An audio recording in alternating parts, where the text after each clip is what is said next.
for that introduction. As Gabby said, my name is Ali. I am thrilled to be offering this course on behalf of Mission Community Services. As Gabby mentioned, this webinar is designed for small business owners, mostly who are sort of unfamiliar with the role of bookkeeping and how it relates to their business finances. So big thank you for helping organize this event and getting this started. And with that, I just did want to let you know also, I'm more than happy to share a copy of these slides as well. So don't worry about killing yourself. If you're like me, kind of type A note taker, you're more than welcome to get a copy of these for your own use. So, and of course, we will have the recording of this available on the MCSC YouTube channel. All right, so we're just going to kind of dive in here. We've got Introduction to Bookkeeping for Small Businesses. As mentioned, my name is Ali DeRoche. I am the owner and operator of Benevolent Bookkeeping. I do remote bookkeeping services for QuickBooks Online specifically. So if QuickBooks Desktop is your jam, that is not my jam. So I am QuickBooks Online, and we're just going to kind of dive in here. So just to get us started, who is this webinar for? So you are or aspire to be a small business owner or entrepreneur. So this class is catered more to micro and small businesses. Larger businesses will have more complex bookkeeping needs, but the basics will still apply. If you do have a complex business and have been managing your books for a while, this course is probably too introductory for you. Our next one here, if you would like a better understanding of what bookkeeping is and how it relates to your business finances. So I'll say here, right, most entrepreneurs are amazing at doing that thing that they do, right? So if you are a baker, you are probably an amazing baker. You might not be amazing at organizing your finances or interpreting financial reports. That is completely okay. That is why they're experts, and that's why we have a whole team of people, essentially, and I'll show you and outline kind of who does what as far as all of your accounting and bookkeeping needs. But so you would like a better understanding of what bookkeeping is. This is also for people, perhaps if you haven't began organizing your financial data, you kind of want to know what your options are. And I have it listed that you like actionable plans. So there's probably, if you want to read about bookkeeping theory for some reason, this is probably not your webinar. There's other webinars for that. All right. So I'm going to just go through some of our learning objectives. Learning objective number 1, what is bookkeeping and why does it matter? Section number 2, advantages. So what are the advantages to organize finances? Section 3, take action. We're going to talk about 7 steps setting up your business for success. And number 4, we're going to talk about some methods and softwares. So let's compare our options. And those are going to be our learning objectives. We're just going to roll through these. To get us started, I'm going to go ahead and start with our handy dandy glossary. So let's see here. All right. So I've just got to kind of divvy it in. We've just got some basic terms that are going to keep coming up when you're talking to people about bookkeeping. We're going to start with transactions. So transactions, that just means money in and out of your business, of your bank account. They are also known, it would be the changes to a business finance, right? If you get more money in your bank account or you're spending money, that's a change to your finances. For example, if you're buying things, you get a loan, there's depreciation, you're paying yourself, you're paying other people. All of these are going to be transactions that happen. Let's see. I did kind of make a note here that a good example of a transaction could be something like, purchasing a chair for your office. That's actually going to affect 2 different accounts, right? You're going to pay for the chair using cash, and then you're going to have furniture. But as far as the transaction is concerned, essentially, it would just be that single transaction would be affecting both of those accounts. And that brings us to accounts, which are the categories for transactions. I like to think about these as buckets. You're going to have different accounts, like income can be an account. Over here, we have some examples. We've got bank accounts, credit card accounts, assets accounts, liability accounts, and equity accounts. We're going to get a little bit more into what asset, liability, and equity are further down here, but all of your accounts will essentially fall into these categories. Speaking of accounts, we have our expenses. So that's going to be money out, right? So that is everything you spend. You've got bills, we've got different costs. So maybe advertising, office supplies, payroll, taxes. Perhaps you've heard of the concept overhead, right? That's your fixed costs that are unrelated to a specific product or service and can be anticipated. So all of those things are included with your expenses. On the flip side of that, our favorite revenue, of course, all right, you got your money in, here's your money out. This is going to come in the form of sales, maybe product sales, income, could also be services, right? So if you're like someone like me or a consultant, or you're working with people, you're offering a service-based product to get your revenue. So over here, you can see you've got fees earned. Also things like interest revenue, right? So what about like in that bank account, you're getting like, I mean, if you're me, like 5 cents every month or so. And that's actually going to be a source of revenue for you and your business as well. So interest revenue and income. As I mentioned up here, all of our accounts, you can consider them into an asset, a liability, or equity. We're going to kind of just review those real quick here. Assets are things owned by the business.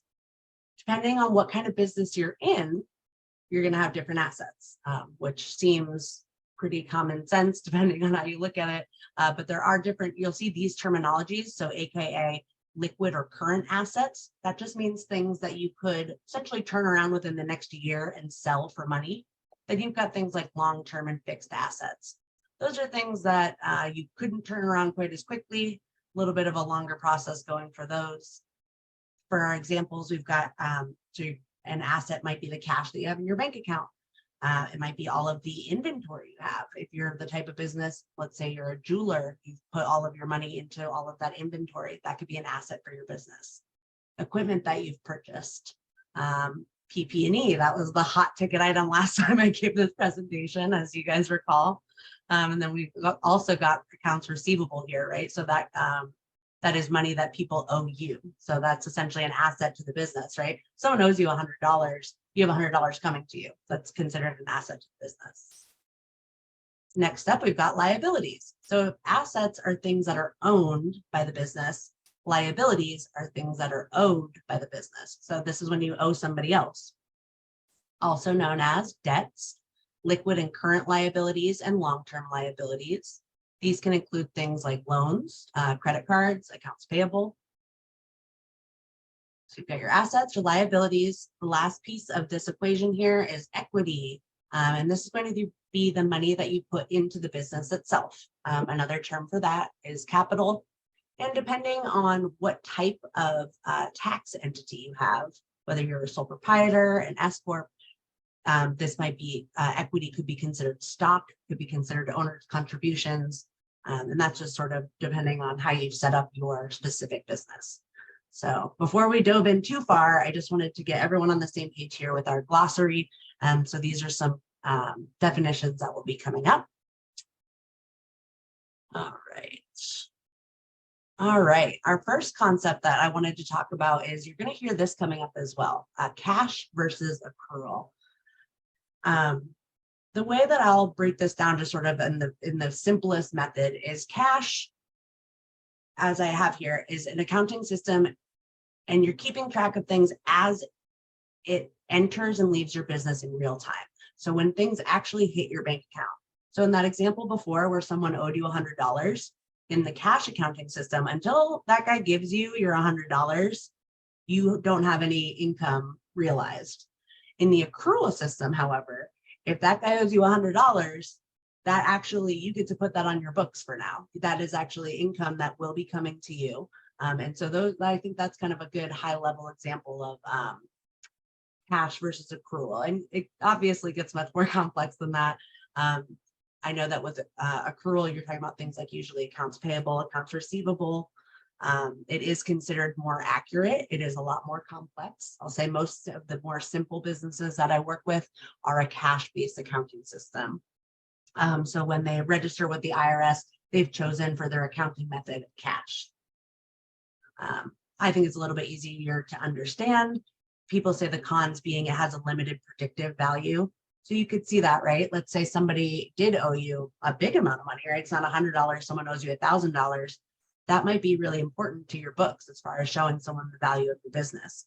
To be able to show on the books, hey, look, this guy owes me $1,000, could be something valuable for some businesses. For other businesses, it doesn't matter so much. Okay. And I couldn't help myself. I had to put one quote in. This is actually D. Hawk. And so this retired CEO of Visa. And he essentially said, making good judgments and acting wisely when one has complete data, facts, and information is not leadership. It's not management. It's bookkeeping. What I like about this quote is bookkeeping is essentially just putting together information and making decisions about it from there. So if you can get all your information together, take a look at something like all of your expenses, see that a category is really high in expenses and maybe bring that down. That's just bookkeeping. And if you can do that enough times and keep an eye on these sorts of things, very advantageous to your business. All right, so we're just going to dive in. We've got what is bookkeeping and why does it matter? So I know the idea of bookkeeping can be very daunting, especially to small business owners who's trying to keep, many plates spinning in the air at one time. So we're just going to sort of break it down, right? Bookkeeping is just the recording of the day-to-day transactions of a business. So remember we talked about transactions earlier. So that's just all the money in and out. That's just when you spend money, when you make money. Just keep a track of all of it. That's what bookkeeping is in a nutshell, right? Each transaction is categorized by the accounts it affects. So in that example we used earlier where you buy a chair, that is going to affect, that transaction affects the account's furniture because now you have a chair, and it affected the account cash because you took your cash to buy your furniture. And this is how we organize financial data. So I know that bookkeeping can seem like a very complex process. The nuts and bolts of it really is looking at each of those transactions, money in, money out, and seeing where it all went and trying to get that into a nice format that you can use to make some decisions. Here I want to get into a question that comes up a lot and something that I also had to sort of figure out as I got into the bookkeeping field myself. Like, what is the difference between an accountant and a bookkeeper? Because I definitely have people coming to me as a bookkeeper looking for accountant services, and I'm sure vice versa. So I'm just going to go over a few kind of the general definitions here. I'll start over here with accountant. So our definition, we analyze, organize, and advise on financial information. For a bookkeeper, we're recording and sorting financial information. Okay, so your accountant is going to give you an analysis. They're going to be able to look at all that information that's organized, and they're going to say something along the lines of accountancy, right? But they're going to say, oh, well, if we capitalize this asset, we'll actually, yada, yada for tax implications. And like I said, you can tell I'm not a CPA because I record and sort the information, right? So, sorry, let's go back there. So I record and sort the information. The accountant is the one who tells me, I want it in this category. These are the categories we're using, and we'll provide analysis to you. The bookkeeper manages daily financial tasks. So we categorize all of those expenses. We create financial statements. Sometimes bookkeepers will do things like process your invoices. Your accountant is not the type of person, they're probably not processing your payroll, they're not processing your invoice, and they are not doing your day-to-day QuickBooks. They are advising on things like your business entity, your overall business plans. They're telling the bookkeepers what sort of structure needs to be in place for those for the books. And they're also the ones that are telling the tax experts, this is how this business is organized. You can see here below, right? Look at the education differences and the cost differences. Okay, so an accountant, you're looking at someone who definitely has a college degree. They certainly have their CPA license. They have continuing education requirements that are going to be renewed annually. For a bookkeeper, a much less regulated industry, you have more certification options. However, if you look at the costs of the accountant versus the bookkeeper, right, for $150 to $400 an hour, you're certainly not going to ask your accountant to go through all of your transactions and organize them. You're going to pay your bookkeeper to do that. Someone who is essentially not, it comes with a different level of education, and there's a different level of knowledge that they have. And so you can see down here the frequency, right? You're maybe going to talk to your accountant, maybe quarterly if you're, depending on your business situation, definitely annually. Your bookkeeper probably more frequently, right? You want to get a little bit of information about that profit and loss. How's my business doing last week, last month versus the month before? So they're going to provide you with more granular insight there. All right. We're going to roll here into section 2. So what are the advantages of organized finances? So what kind of impact does having organized finances have on your business? So I've kind of just set up a couple different, the way I see it anyway, a couple different options that come to mind, right? Second. Well, I regret having caffeine at 5:20, but that's all right. All right, so we've got our cash flow here, right? So one of the advantages to having organized finances is you can see where your money is coming and going. I can give you an example. I have a friend who has a retail business, and they said, Allie, I started my business with $4,000. I have $4,000 in my business now. I know I've made over $7,000. Where's my money? And I had to tell him it's in your inventory. It's all of the things that you bought. And something like a cash flow will allow you to see, okay, where's that money coming and going as far as within the business.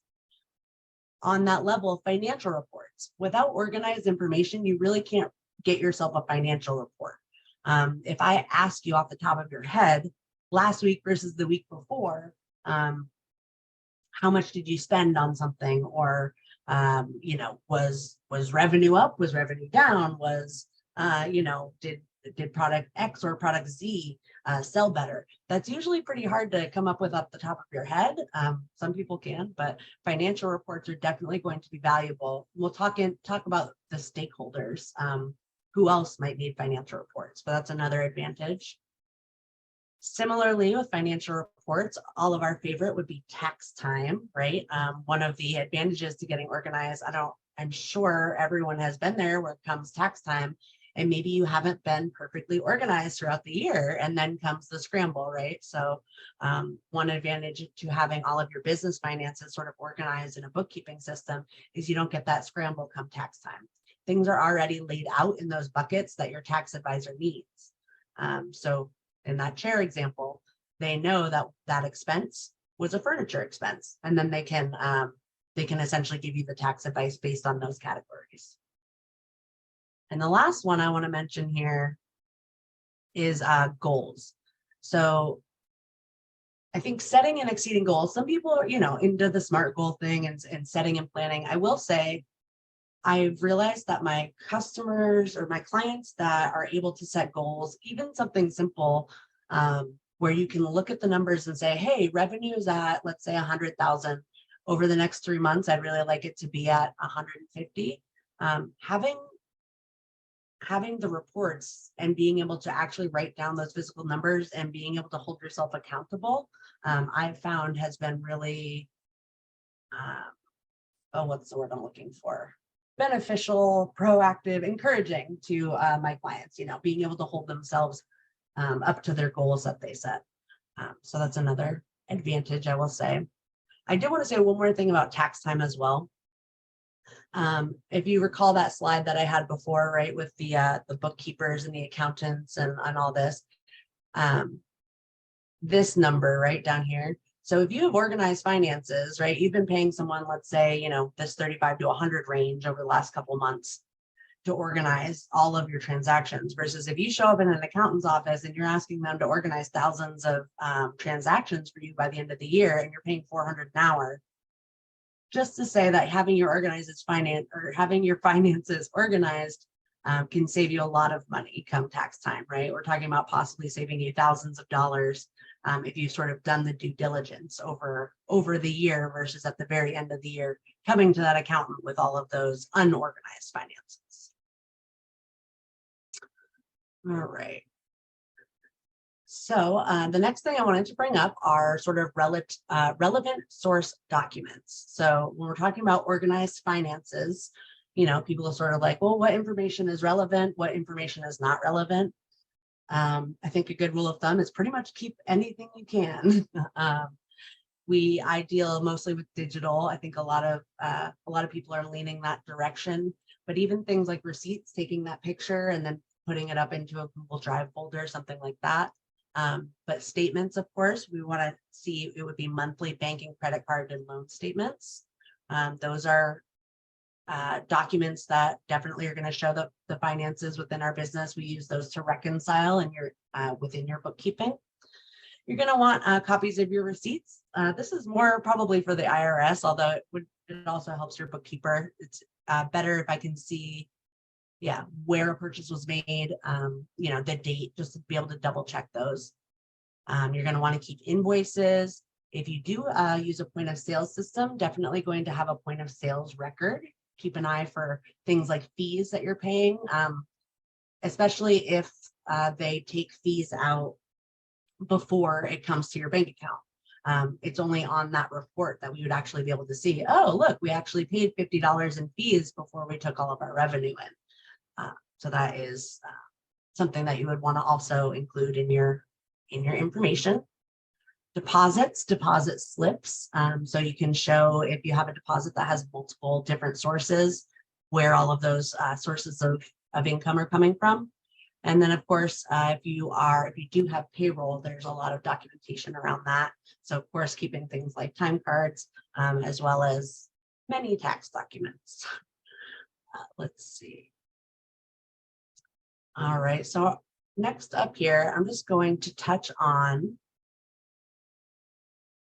what I would consider 7 steps to set your business up for success, also known as Small Business Finance 101. So to get us started, this is my first piece of advice. Pretty much when I talk to usually a smaller business, kind of just getting started, or someone who is just ramping things up.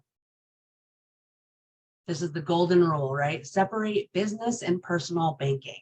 I cannot tell you how much easier this will make your life in the long run for your bookkeeper, your tax advisor, your CPA, getting that separate business account, right? And if you're interested, I do have a comparative list of some local banks and nonprofits. A lot of them don't charge you a monthly if you can just put a base, just put sort of a base number in there, and then that's just sort of your new zero.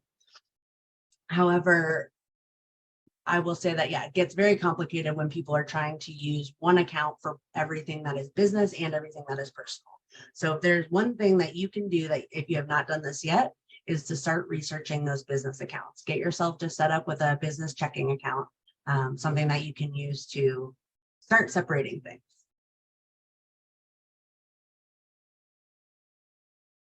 All right. Oh, another point here. If you don't keep things separate, and then kind of funny, but so I'll have people, I need to double check their QuickBooks Online account, and they've had everything very commingled, and I'm looking through your bank statement. So I can now see everything that's on your personal bank statement. So unless you want to share that information with your bookkeeper and also your, some of the other professionals that you're working with,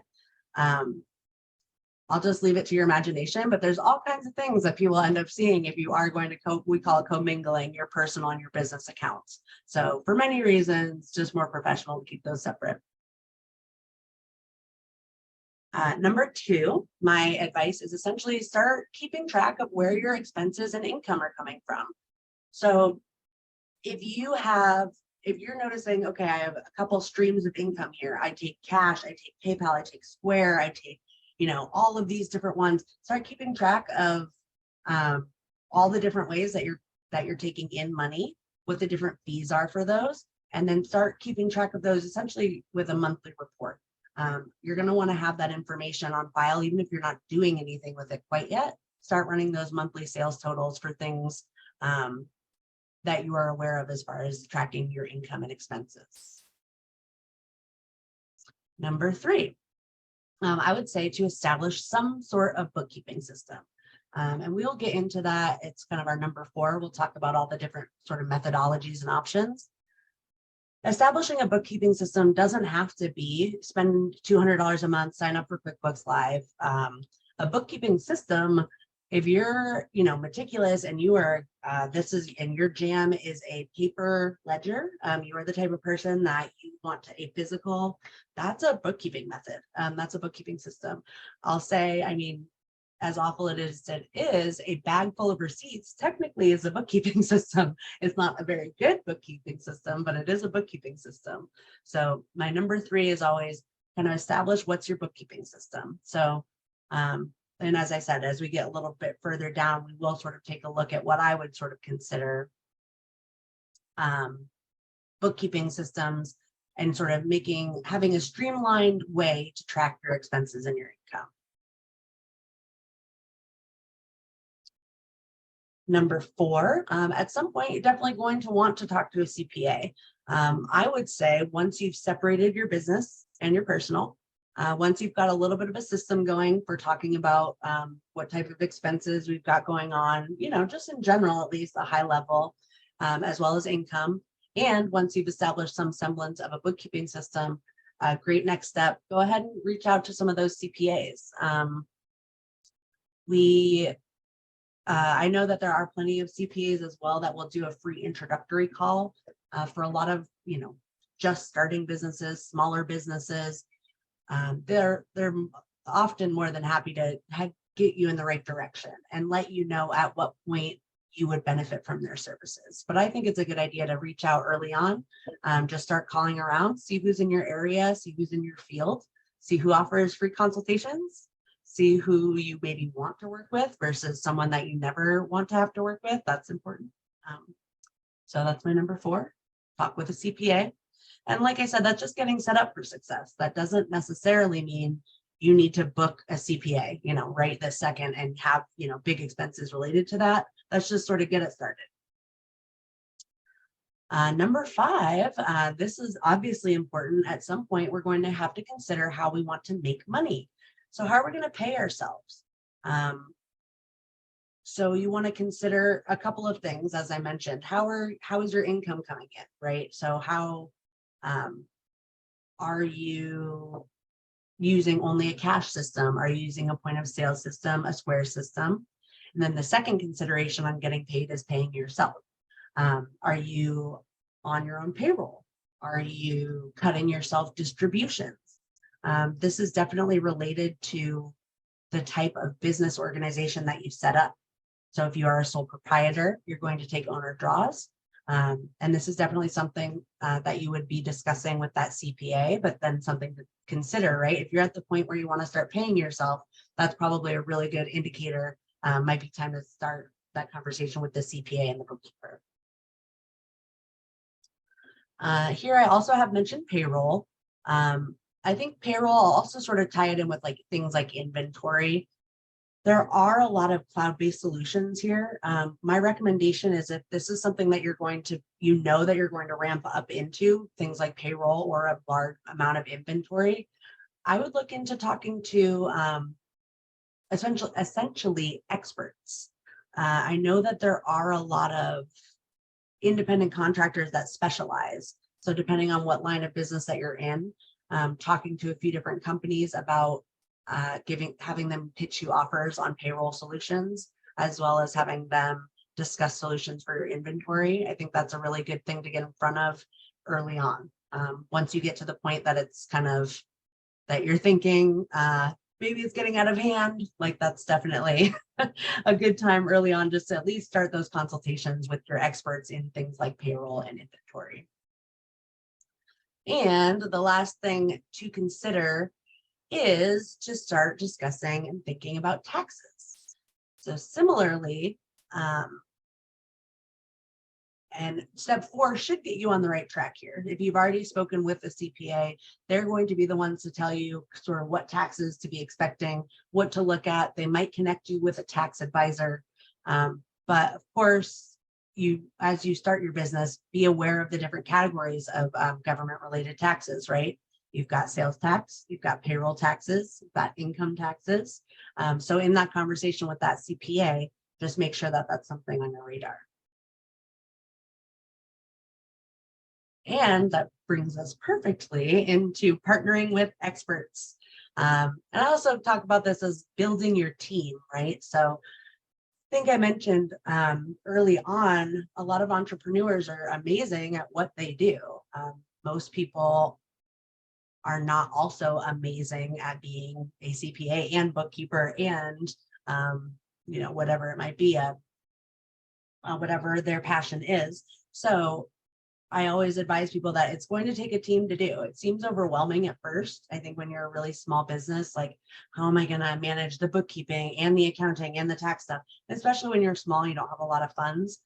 I will say that a lot of people will give at least a free consultation, talk to them and pick their brain for half an hour. A lot of people I've found are happy to do this, especially for like just people that are just getting started in their business as entrepreneurs. So the experts that I have listed here, of course, we talked about the accountant, right? So someone who advises and analyzes based off that financial data. That financial data is all wrangled together here by yours truly, the bookkeeper. Once your data is wrangled, you also may have a tax advisor. So some accountants are also tax advisors, sometimes not. They may then tell you, hey, we're going to take this beautifully packaged data and you're going to hand it off to this tax advisor. He's going to be the one to process your taxes. And then, as I mentioned, there's definitely consultants in the field of inventory and payroll. And there are a lot of apps that they're building custom. And then in the last 2 or 3 months, I'm sure there's AI that's probably managing half of these things as well. So specific to your industry would be my advice on just kind of playing around with the idea of getting a consultation from some consultants as far as setting up things like inventory and payroll. Let's see. Just checking my notes here, making sure I'm not missing anything for you guys. I'm sure a little bit of information overload, but got one more section or so here. And then any questions you guys have, I'm more than happy to answer those towards the end of the session here. Let's see. So another note that I have here also, there's some major milestones or flags. So if you're doing something like expanding your business, selling your business, or if you've gotten any letters about tax penalties, that's definitely a good time to be reaching out to some of these folks, right? These are the type of people that are going to be able to help you and advise on that. My advice is also, a great place to look is MCSC, right? Mission Community Services.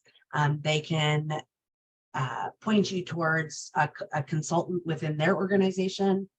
I know, for example, QuickBooks has a way to match people with a pro advisor. So there's definitely different ways. There's always the trusty Google search as well, right? So if you're looking for specific experts in your field, Google that up, and there's someone out there who knows it like the back of their hand. They'd be happy to at least probably talk to you for 15 or 20 minutes. And if they're not, then they're probably not, I would say personally, not entirely worth your time, but that's my 2 cents. All right. So this is just our last section here. We've got sort of general bookkeeping methods and softwares. So what to consider when you're thinking about kind of comparing bookkeeping software. So I haven't met any of you, I suppose, probably in person as at this point, but you've probably started up a business. You're kind of putting together, like, how do I do bookkeeping? Where do I even start? What are the different options for me? So I kind of broke it down into three broad approaches. So you can think about this, like, remember I talked about those source documents, for example, your bank statement, right? Some people are shoebox people. They're taking that bank statement, they're shoving it in a shoebox or a Ziploc. So that's one option. And like I said, it might not be, in my opinion, a great bookkeeping method, but technically that is a bookkeeping method. Secondly, you've got the sort of people that are going to put that information in a spreadsheet, right? So they get their monthly balance at the end and they are running into Google Sheets or Excel and they're typing in, their all of their expenses perhaps for the week, for the month. They're typing in their balances. And then you've got folks that are using a software. So my day-to-day are people that are using QuickBooks online. So for example, all of your information is actually getting fed through the system. So that bank statement, there is no physical copy. That information is already coming in through that software. And you can kind of see, I mean, there are pros and cons to each system, right? So the shoebox method, I guess the pros, I had to reach a little bit here, but you are keeping your documents, right? There's a little bit of paper management. In theory, at the end of the year, you could, you know, trace something back and show people. It's better than like lighting it on fire, right? So, however, one of the cons might be it's not really providing you insight into your business. So as I mentioned, if you've got a box full of receipts, it's really hard if I ask you, all right, well, how much did you spend on making your product last month? And it's going to take you a while to probably get me that information, right? So the con being there's really no insight into your business here. My sort of musings on that are it's kind of risky, right? So at the end of the year, if you do get audited, hopefully you've got your papers in order.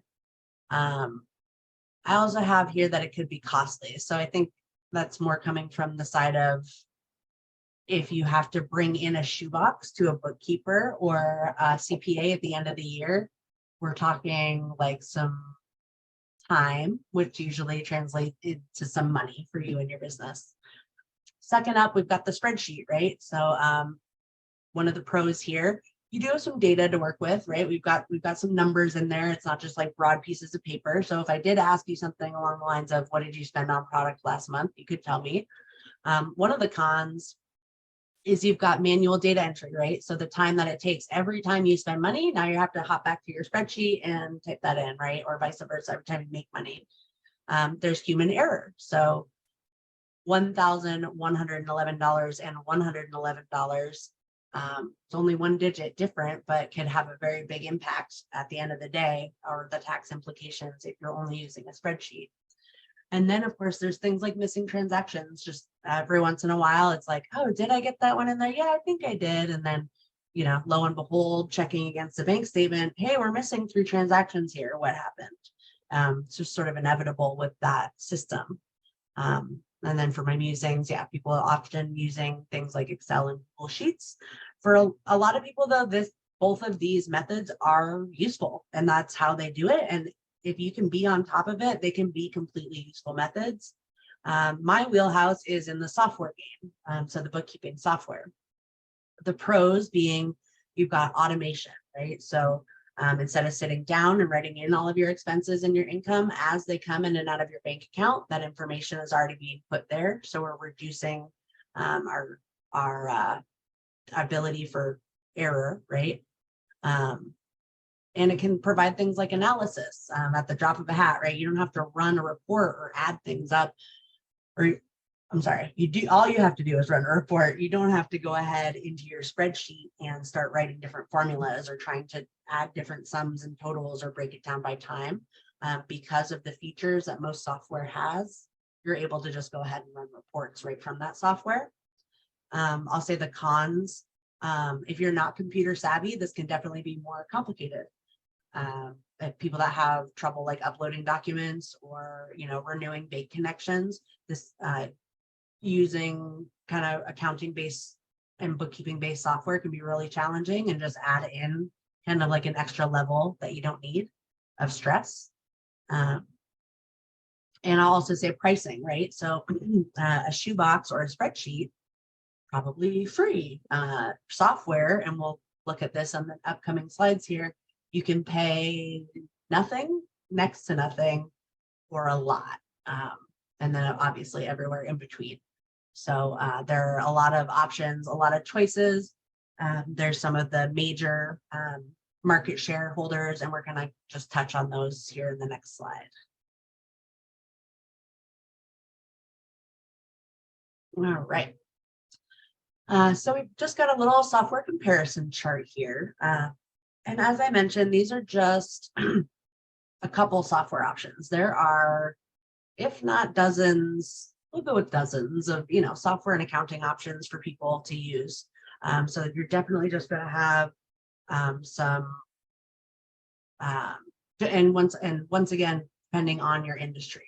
So I know, for example, photographers Honeybooks, I've heard, is a very common one that they like to use because it has some different options for billing.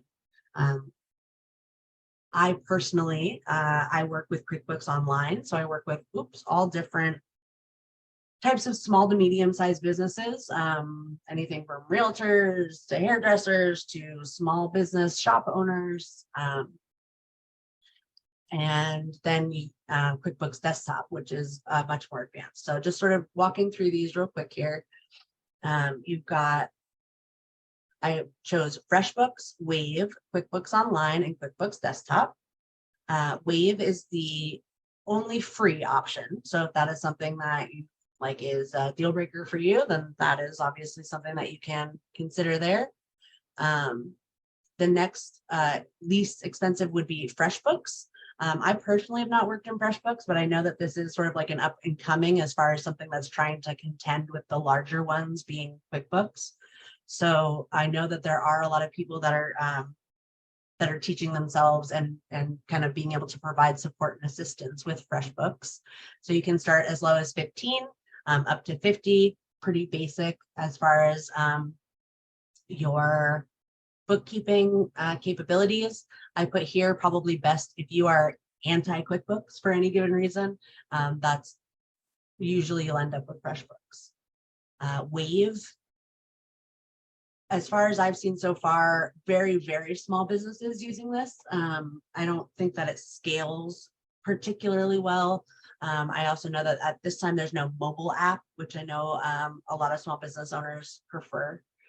I'd say that this is best for simple accounting if you just really need something to get your basics in there. And then QuickBooks Online, this is as of right now the industry leader. I will say the cons definitely are pricing. I believe that the self-employed is starting at 25. You can get discounts on that, introductory discounts or working with a bookkeeper sometimes.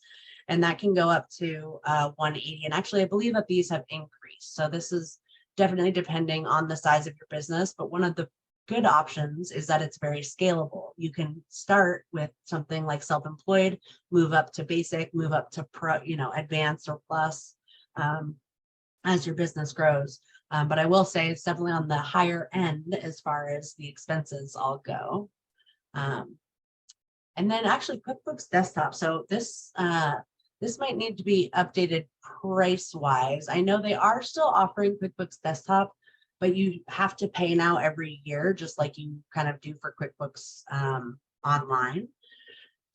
And this is still the best as of right now for very complex businesses. So if you're running accrual-based accounting and you've got, maybe multiple departments and you need multiple account users with different settings, QuickBooks Desktop is still the go-to as far as all of those different types of software go.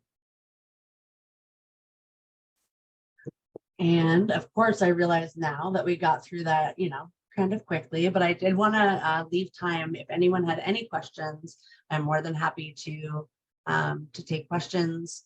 If you have questions specifically about QuickBooks Online, that is the software that I use. If you have questions about bookkeeping or accounting in general, I'm happy to answer those.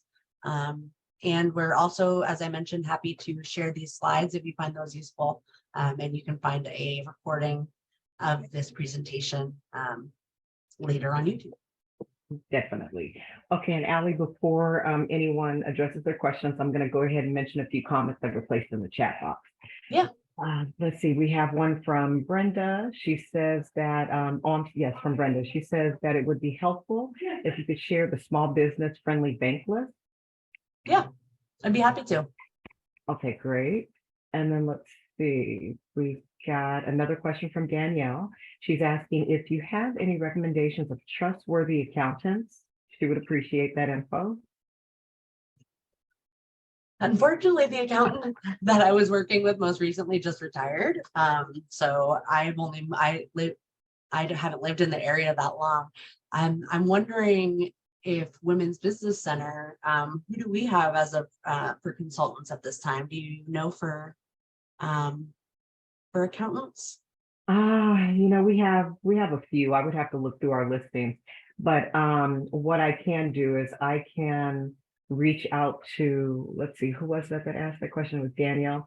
Danielle, I can reach out to you personally and I can provide you with the information of the ones that we have on staff with us.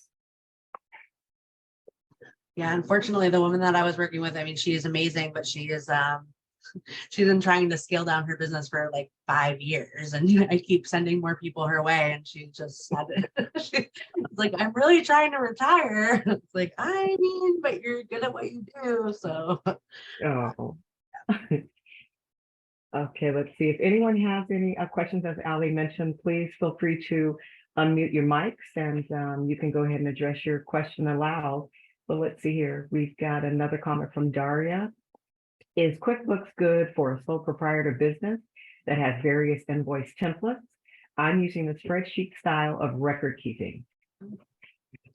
yeah, definitely. A lot of sole proprietors using QuickBooks Online. I would start probably with just that most entry level available. And they definitely do have invoicing options and invoicing templates. So you can change the wordage, you can change the different categories that you try to use. And then that is all integrated. So you can invoice people, for example, for my business, for my bookkeeping business, I'll send somebody an invoice. I use QuickBooks Payments. So they actually pay me through QuickBooks. And so it's all in one system. And I myself am also a sole proprietor. So yeah, definitely. As I mentioned, don't feel like you need to go big to get started. So, you probably don't need QuickBooks Plus Advanced if you're just getting going. I would just start with the smaller ones. And then if there are additional features that you decide that you need, you can always upgrade. I mean, same thing, you can always reel it back, right? Go the other direction. But my advice would be to start with the self-employed version, the least expensive version, and then add on anything that you would need from there. Okay, let's see here. We've got a comment then from Brenda. She says, I appreciate all the information. We have a lawn care service company and I will take over the bookkeeping part, which makes me nervous. Yeah, well, I will also say myself, as well as, I mean, plenty of other people. So I work for QuickBooks Live is like kind of my day job. And then I also run my own business. There are people that just do things like kind of consulting and coaching. So if you as you start to take this over, you could talk to your employer too and say like, hey, I'd really like to get some more education, right, with this software that you're making me use, and contact and reach out. As I mentioned, I know you want to write down QuickBooks Pro Advisor website. They allow you to search by region or by anything. I'll tell you, the region isn't so important because it's all done remotely. So you can really get in touch with anyone from anywhere. But a lot of people will offer things like coaching services. So I know, like, for example, myself, we do a screen share. You could walk through, hey, here's like what I'm looking at. Here's what I'm, hey, I'm confused about this. Does this look great? Or, I don't want to click this. I'm gonna have a panic attack if I delete this thing. At least you have someone else to be looking at it with you, which I know, especially as you're just getting something like kind of handed off to you.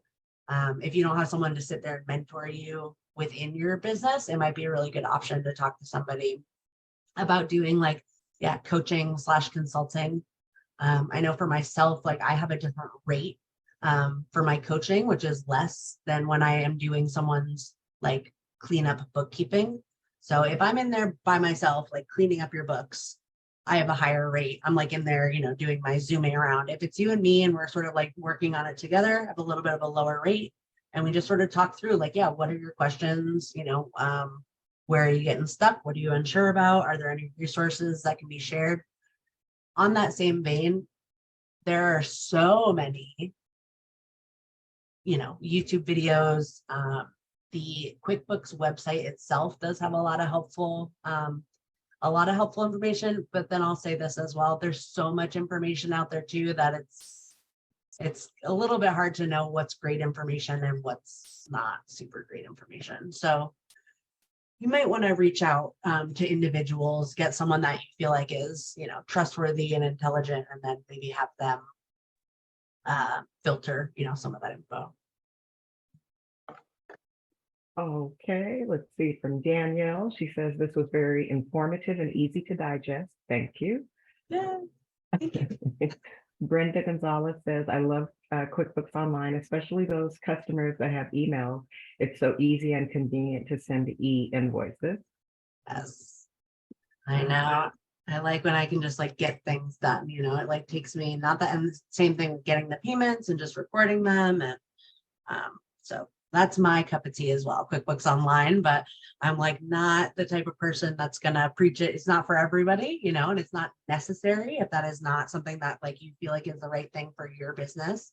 If you're a brand new, business just getting started, don't feel like that's like the only answer, because it's certainly not. And if you're worried about that price, sneaking up on you, that kind of thing, there's other ways to grow into that. So I'll just say that as well. Okay. Hey, Allie. Yeah. Hi, this is Daria. I'm the one that asked about the sole proprietor question. Yeah. One of my concerns has been, I've been doing this for a while. I'm a book editor, and so I work for myself. I don't have any employees or anything, but I've sort of started doing the spreadsheet style. And now, as I've gained clients and things like that, and everybody has a different invoice requirement on their template. I have 3 different types of payment. I get PayPal, I get direct deposit, and I get paper checks. So I guess I'm wondering if that's going to be, if I wanted to switch over to a more concise bookkeeping system, can I translate that into QuickBooks Basic? Is that going to be easy to do? Okay. Yeah, especially because you don't have, well, a couple things. You don't have employees, so they're, payroll, that makes things a heck of a lot easier. It sounds like as a book editor, I don't imagine you have a ton of like inventory or like materials, you know what I mean? Nope. Everything's virtual, everything's online, everything is electronic Yeah, file. consultant, right? I mean, that Yeah. No, I mean, that's usually perfect. I think that is sort of what Okay. that product is developed for. It should give you that ability to do multiple types of invoicing depending on people's invoicing requirements as well. Oh, good. Okay. So yeah, and same thing. That's going to be a good one for those YouTube searches of like how to create different types of invoices for different invoice requirements. If you're the person who's more of a DIY, there's definitely like step-by-step, or that's the type of thing. Yeah, if you need some assistance, you can call me through MCSC. We can take a look at that and that kind of thing. But there's definitely people that can help you with that, or that's the type of thing that there's definitely a lot of step-by-step and training videos. But that sounds like pretty much exactly what I've seen it used for the best, because some people try to sign up for the most basic and they don't have a very basic business, if that makes sense, right? I'm like, right. to manage like a huge something or another, and I'm like, this is not the place to sort of, to cut down on that. But no, to me, that sounds like probably exactly what would be a good fit. Yeah, my business is pretty basic, so it's just me and my clients. So yeah. Okay. Yep. I like Great. to keep it simple. Yeah, no, I think that should, I would think that would work. And I believe, I haven't looked in a bit, but they might have a free trial. That definitely would be, a free or discounted to get it started. So you can always see if you can get something set up, and then if not, like, I'll try again later. Then, Oh yeah, that's true. Yeah, that's a good idea. Thank you. yeah, you're welcome. I know too, the QuickBooks itself, I believe, has a new product where they will walk you through setting it up. I'm not sure, because in my day-to-day, I do more of the cleanup thing. So I deal more with people that have already set it up and they've set it up wrong.